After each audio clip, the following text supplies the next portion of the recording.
All right, good morning everyone and welcome to this official press conference on Paving Change or Feeding Illusions, Food Systems and the FAO 1.5 Roadmap.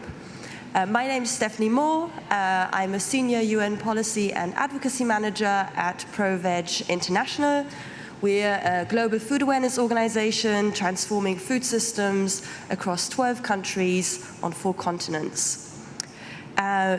We had yesterday the Food Day here at COP29, and today we'd like to take a moment to reflect on the FAO's roadmap, achieving SDG 2 without reaching the 1.5 degree Celsius threshold.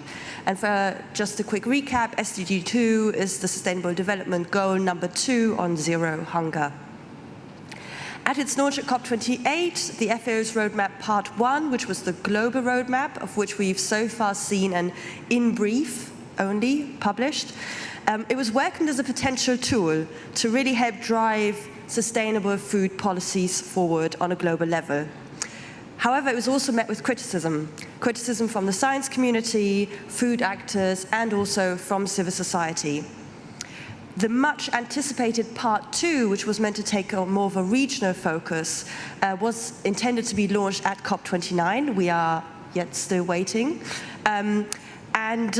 This press conference really is here to discuss whether the existing iteration of the roadmap is able to deliver the goal of aligning food systems with climate change objectives, and also to shed light on any remaining gaps and areas where the roadmap needs to be strengthened in order for it to deliver a sustainable, inclusive, equitable, and healthy food system.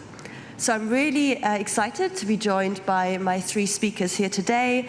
I will introduce the first one and then pass over to her. Her name is Beatrice Lurashi. She is an independent consultant with over 10 years of experience working on the interlinked issues of climate change, land use, biodiversity, and deforestation.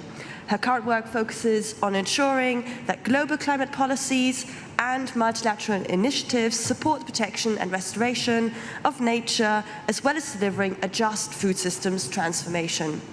And the development of the FAO roadmap has been a key focus area for her this year. Over to you, Beatrice. Thank you, Stephanie, and good morning, everyone. I'm really pleased to be here today to talk about this important piece of work, which is the FAO roadmap. So as Stephanie mentioned, biodiversity is a key focus for me, and I want to talk a little bit about what this roadmap means in sort of large economic terms and what it means for implementation. So many of you who have followed this process will know that the FAO roadmap was inspired by what the International Energy Agency produces annually, which is the Net Zero Roadmap.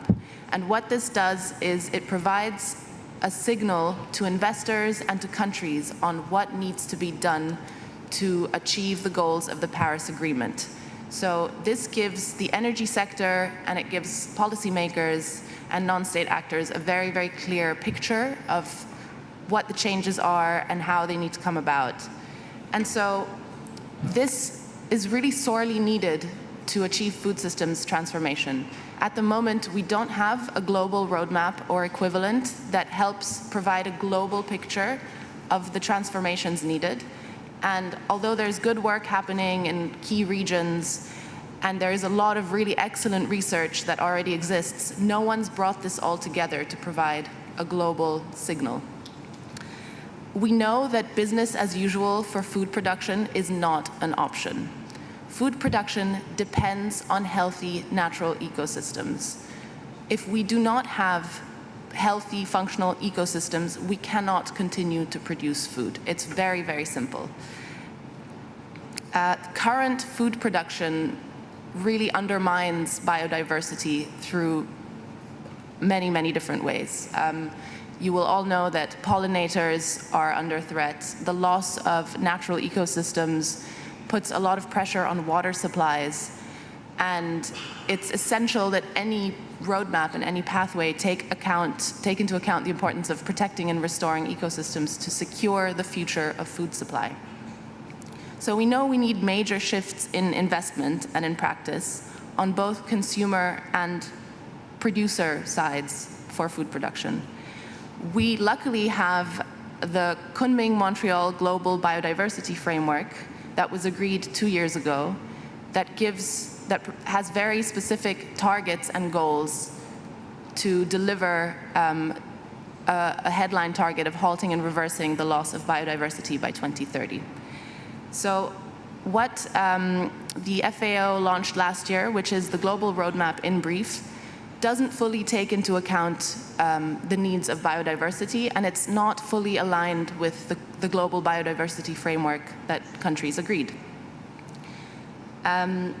So I think I'm just going to leave you with 4 key actions and changes that we want to see in the next iterations of the FAO roadmap. I think the first one is we need to protect and restore forests and other ecosystems. So at the last UNFCCC COP, in the global stocktake, parties to the UNFCCC agreed to halt and reverse deforestation by 2030. This needs to be aligned and reflected in the global roadmap. We also want to see alignment with the Global Biodiversity Framework to make sure that other ecosystems, non-forest ecosystems, are also protected and restored. The FAO roadmap should have very specific targets on reducing agricultural pollution. This also harms biodiversity. It should be reduced to levels that are not harmful for ecosystems. There needs to be very specific content on how to uphold and protect the rights of indigenous people and local communities and other frontline communities who are helping steward and safeguard the vital ecosystems that underpin our food supply. The Global Biodiversity Framework also has a target on dietary shift, and I'm sure other colleagues will talk about this in more detail, but I think we want to see more ambition and more detail and specificity on what dietary shift can deliver for a just, sustainable food systems transition. And just one more final thought before I close. The FAO roadmap should also engage with this really pressing issue of land take and the biodiversity impacts of large-scale bioenergy deployment. As we know, a lot of countries are planning to increase their share of renewable energy through biofuels. This is going to put pressure on land that could be used to either feed people or to protect and restore the ecosystems upon which we all depend. And with that, I will close. Thank you. Thank you so much, Beatrice, for sharing those thoughts. Also for opening with that reminder of the need for a roadmap. I think there's no question that we do need that, but that it cannot meet the ambitions it sets out and that are needed to transform food systems without those alignments to these globally agreed goals that you mentioned. I also really like that you talked about the need to have actions very clearly on both production and consumption side that you just talked about, including dietary shifts, because still very much, as we've seen here also at COP29, the focus tends to be particularly on production side measures. So thank you so much for those thoughts. I'll now hand over to Alma Castrillon Davila. She joined Changing Markets Foundation in October 2021 and is a senior campaigner with them. Prior to this, Alma worked for over 7 years at WWF UK and WWF International as a senior campaign manager on a range of environmental campaigns. Over to you, Alma. Thank you, Stephanie. Well, I would start the statement saying that over the years, FAO has released flagship reports on how agriculture could play a pivotal role in preventing global heating above 1.5 degrees, while also feeding the world. Last year, as we have mentioned just now, it introduced a global roadmap that would pave the way to do just this. At Changing Markets Foundation, we launched a campaign at COP26 asking for urgent cuts to methane emissions from livestock.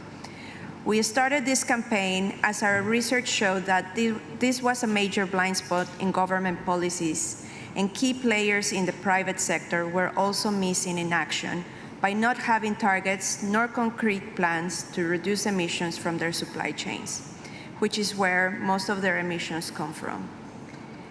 3 years after COP26 and the launch of the Global Methane Pledge, agricultural emissions continue to be a blind spot for national policies. This is why, although short of the Global Methane Pledge, we welcomed FAO's acknowledgement of the importance to reduce methane emissions from livestock by setting milestones and a clear target of 25% cut in livestock methane emissions by 2030. However, it was disappointing that this global roadmap contained no proposals for livestock production reductions, nor acknowledgement of the role of dietary shifts to reduce these emissions. Instead, it wrongly elevated the need for technological solutions under the slogan of efficiency and productivity improvements that could lead to emission reductions. This is despite the fact that many countries with intensive systems, like the Netherlands and New Zealand, are facing significant environmental and health consequences from these models. This approach is concerning. Our work in 2022 determined the emissions reduction potential from dietary shift and technological solutions in the EU, where animal agriculture is the largest source of methane emissions. We were able to show that healthier diets could provide a reduction potential of 29 to 37% for the livestock sector, whereas feed additives or anaerobic digestion and manure management, the most popular technological solutions for meat and dairy industries, can only provide reduction potentials of 1 to 12% or 2 to 4% respectively. Most recently, we analyzed the actions of 22 of the largest meat and dairy companies to delay, distract, and derail climate action, a corporate playbook similar to big oil before them. Our research showed that these companies promote commitments and initiatives that are not aligned to the latest UN standards for credible net zero targets, and their climate plans are filled with questionable initiatives and technologies to reduce their emissions. Moreover, even when these companies hail the benefits of using these technological solutions as part of their action and climate plans, our research showed that they are not willing to pay or invest in them. Of the 22 companies analyzed, on average, they only invested 1% of their revenue in research and development. Instead, they lobby governments to get taxpayers to foot the bill of the emissions they produce. There is no question we need to use all the tools in the toolbox. The urgency to address our emissions within this decade is very clear. While technological solutions can be of assistance to this goal, the reality is that many of them are still in their infancy, while for others, their scalability and their potential for reductions are questionable. The roadmap that FAO produces has the potential to inform industry and government policies that can lead to the true transformation of our food systems. With agricultural methane being a blind spot for government policies, FAO has the duty to follow all scientific data to inform the best solutions to reduce methane emissions, including dietary shift that can play an important role for that. We hope the second part of the roadmap is more comprehensive and can show us a path where healthy diets containing less animal products and more plant-based foods form part of the longer journey, including in the Global South. Thank you. Thank you very much, Alma, also for pointing out there, I think particularly the risks, not just in the FAO roadmap, but we're seeing it in many conversations on this over-reliance on technical solutions to get us out of this broken food system that we're in. And you talked also about, I think, the risks there of prioritizing emissions efficiency, but then losing sight of the much bigger goal we need to achieve, which is total greenhouse gas reductions, right? That's really what we need to see. And so we need this much more holistic thinking and not going for perhaps the easy more attractive option or more palatable option of technical solutions at the expense of all of the other measures that we could take that should be within our toolkit, right? Thank you so much. And now I'll pass over to our final speaker, Sophie Almer. She is head of policy for farm animals at 4 Paws International. She has specialized in the interlinkages between sustainable development, livestock production, and environmental policy over the past 13 years. She's drafted and negotiated on public policy and legislation in Westminster and in the European Parliament as a political advisor. So very pleased to pass over to you, Sophie. Thank you. Yes, so as you were just saying, we've heard a lot about technical fixes, and this is something that the initial FAO roadmap suggests. It's kind of more piecemeal changes rather than this holistic transformation. So these end-of-pipe solutions are part of the wider concept of sustainable intensification, which seems to be at the very core of the first roadmap's recommendations. Such an approach, as Stephanie just said, prioritizes reducing the emissions per kilo of animal product rather than focusing on reducing overall emissions. Further intensification of livestock production not only has negative environmental impacts, but it will lead to more animal suffering because it forces animals to fit into a system that's already broken. It will mean more concentrated and barren housing conditions with less space and more stress for the animals, and the increased use of high-yield breeds. Producing animals for maximum output inevitably hinders animal health. It weakens their immune systems and it makes them more prone to diseases. And this is a negative outcome for all, especially because it makes farms dependent on the routine use of antibiotics. We know about 73% of all antimicrobial sales are destined for farm animals. The FAO itself has recognized many diseases could be prevented if farms had species-appropriate husbandry and good management practices in place. So when it releases its full version of Part 1 of the roadmap, we hope FAO will address these limitations of technical solutions and sustainable intensification. However, it's not all bad news. Small-scale models such as pastoralism are beneficial to both human health, to animal health and welfare, and the environment. These traditional models and often indigenous practices have supported civilization for centuries, and their producers are the backbone of the food system and food security. In these circular systems, livestock are critical assets that have multiple roles, from providing manure to animal power, and they also help contribute to the resilience of households.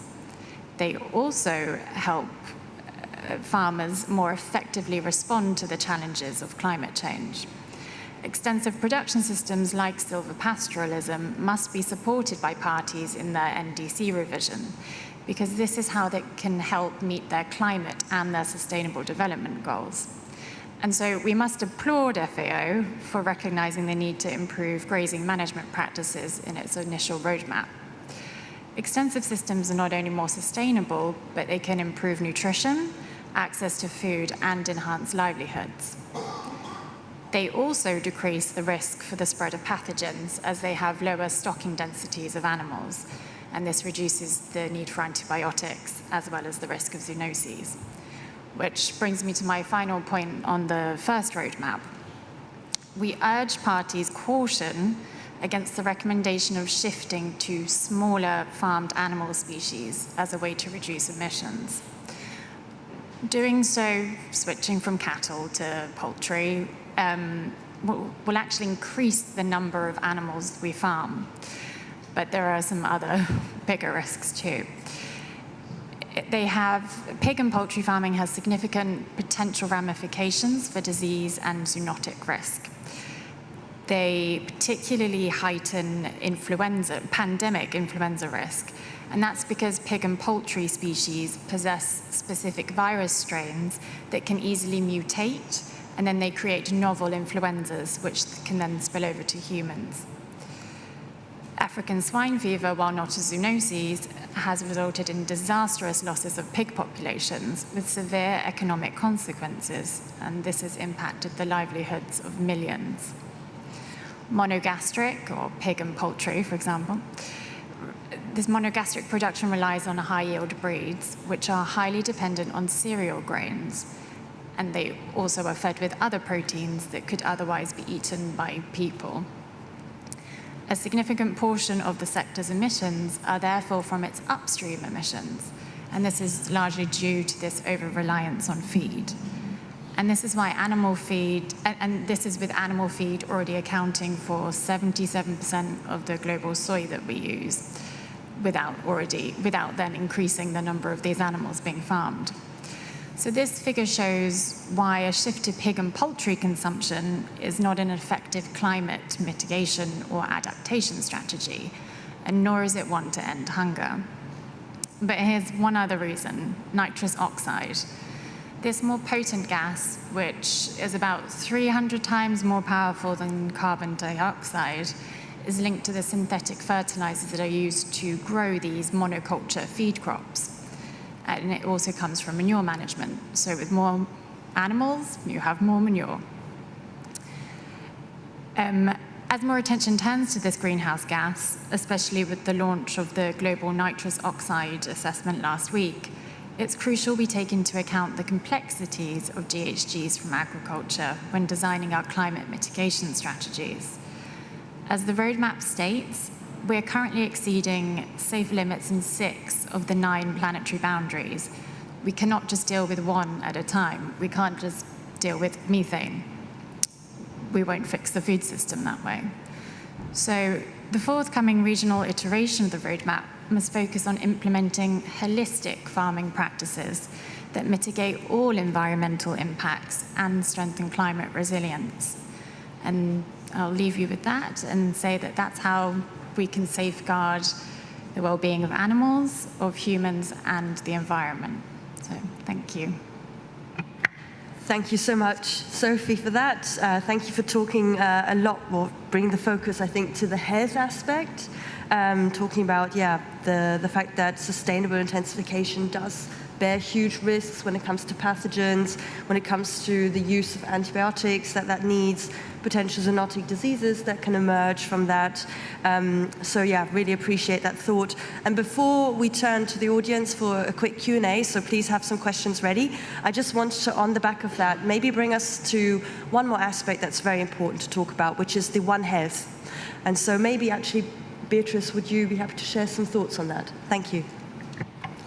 So thanks to Sophie for bringing up the risks of our current animal agriculture production systems. They are making animals sick, and we are also not delivering healthy food for people.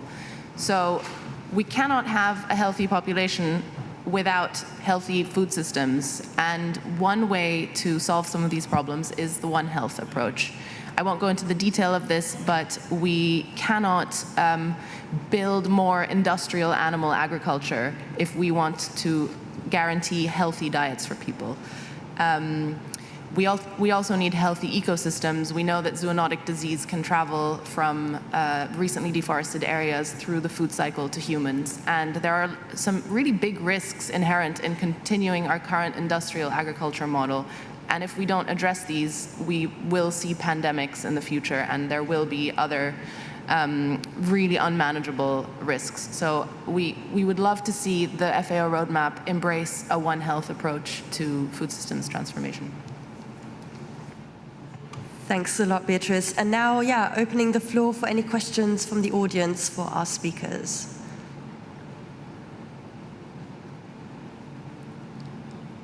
Yep, one over here. Thank you.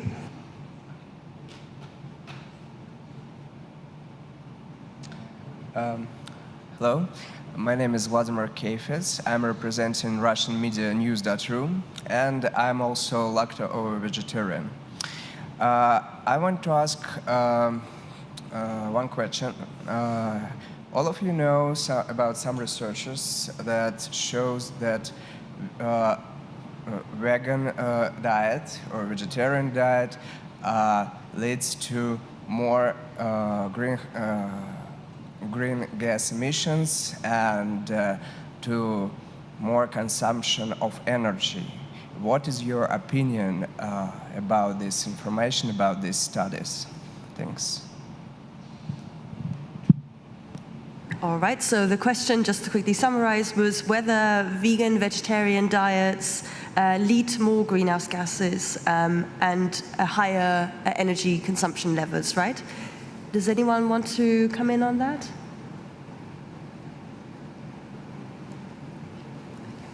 I think, okay, I can sort of answer that one quickly. So from the research that we've seen, and that includes, for instance, the IPCC's assessment reports too, they actually advocate for more plant-based diets, right? So I think it's important to remember that we are operating in a very across different countries with different contexts. And actually one of my speakers already mentioned that overconsumption is particularly dominant in the global north. So that's where really first action should be taken when it comes to dietary shifts. And there you could make huge cuts on emissions that we're seeing coming out of those countries. And that's something, like I said, that's been reflected in the research advice that's been given out to governments to take action there. So yeah, I hope that sort of answers your question, but yeah, Beatrice. Just to add, there is scientific consensus around how much land is required to feed animals. This is a huge source of greenhouse gas emissions. One of the leading causes of deforestation globally is cattle production. And if animal protein consumption were to go down in the world, we would see an immediate reduction in emissions. Thanks. Yep, over to Emma. Yeah, I was just trying to remember the stats that I know, and just to complement what Beatrice was saying. Yes, in terms of the facts that I have, is over 80% of the world's land is used by animal agriculture, which is what Beatrice was saying, which only contributes to 18% of the world's calories and 37% of its total protein. Whereas when we compare it to plants, the crops produce 82% of global calories and 63% of total protein. So you can actually also see from that the difference in the benefits of that. Yep, Sophie. We have no time, but also it's not just about energy. You have to think about the resources that go into food production. So with beef, the amount of water that is used compared to crops for human food is something that should also be taken into consideration. All right, and with that, we are running out of time. So just to say a huge thank you to all of my speakers today, and I think it's very clear this roadmap is needed. It needs to be holistic, it needs to be truly transformative, it needs to be properly implementable and resourced. And then it is absolutely a tool that can help governments to make sure our food systems are healthy and sustainable. So yeah, thank you so much for joining us today.